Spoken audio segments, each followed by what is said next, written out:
பேச்சினை உனக்களித்தேன்.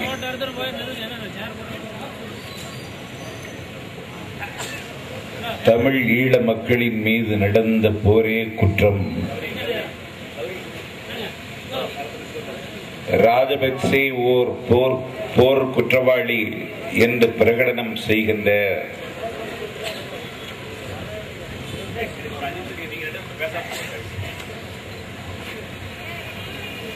மகத்தான பொதுக்கூட்ட நிகழ்விற்கு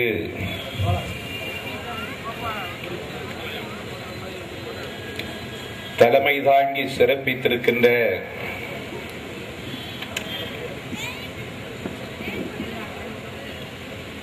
பெரியார் திராவிடர் கழகத்தின் திருப்பூர் நகர தலைவர்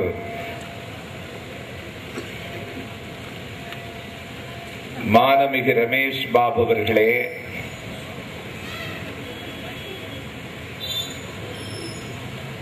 நிகழ்ச்சிக்கு முன்னிலை வகித்திருக்கின்ற பெரியார் திராவிடர் கழகத்தின் ஆட்சிக்குழு உறுப்பினர் அங்ககுமார் அவர்களே,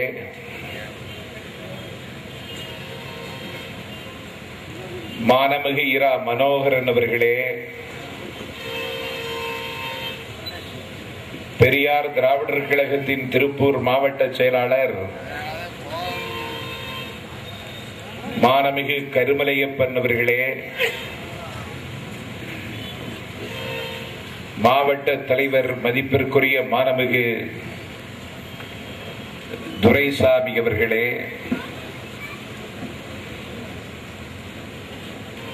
இந்த நிகழ்வில் கலந்து கொண்டு இன எழுச்சி பேருரை நிகழ்த்தி அமர்ந்திருக்கின்ற பெரியாரின் தன்மான கொள்கைகளை வென்றெடுப்பதற்கு காலம் தந்த வெகுமதி என்று நான் கருதி மகிழ்கின்ற கருப்பு மெழுகுவர்த்தி எந்த நிலையிலும் தலைதாழாத சிங்கம், தன்மானத்தை அங்கமாக கொண்ட என் ஆரியண்ணன் பெரியார் திராவிடர் கழகத்தின் பொதுச் செயலாளர் கோவை ராமகிருஷ்ணன் அவர்களே,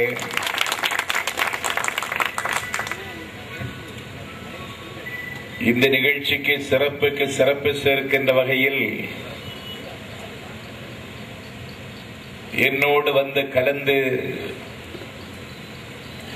பெரியார் திராவிடர் கழகம் எடுத்திருக்கிற இந்த அற்புதமான முயற்சிக்கு பெருமை சேர்த்திருக்கிற என் அருமைக்குரிய அண்ணன் பெரியாரும் அண்ணாவும் கைகுலுக்கிக் கொண்ட வரலாற்று சிறப்பு மிகுந்த திருப்பூரில் வைகோவின் சைனியத்தை வழிநடத்துகிற வரலாற்று கடமைக்கு தலைமை தாங்குகிற அண்ணன் சிவபாலன் அவர்களே, இதயத்தில் இரத்தம், ஈழத்தில் இனக்கொலை என்று நாட்டு மக்களுக்கு போய் சேர வேண்டிய முக்கியமான செய்திகளை அடங்கிய ஈழத்து சம்பவங்களின் தொகுப்பாக இருக்கின்ற சீடியை வெளியிடுவதற்கு உதவி இருக்கின்ற என் உள்ளம் கவர்ந்த கள்வன், பசித்தால் பால் சோறாகவும் தவித்தால் தாய்மடியாகவும் விளங்குகிற தயாளன், 15 வேலம்பாளையம் நகர செயலாளர், தாகம் எடுத்த பொழுதும் தண்ணீர் குடிக்காமல் தொண்டைக்கு தடை உத்தரவு போட்டு முத்தமிழை படித்துக் கொண்டே மூச்சு விட்டானே எங்கள் திலீபனின் பெயரால் மன்றம் கண்ட என் அருமை நண்பன் சாமண்டிபுரம் நாகராஜ் அவர்களே, இந்த நிகழ்வில் கலந்து கொண்டிருக்கிற ஒன்றிய கழகத்தின் மதிப்பிற்குரிய செயலாளர்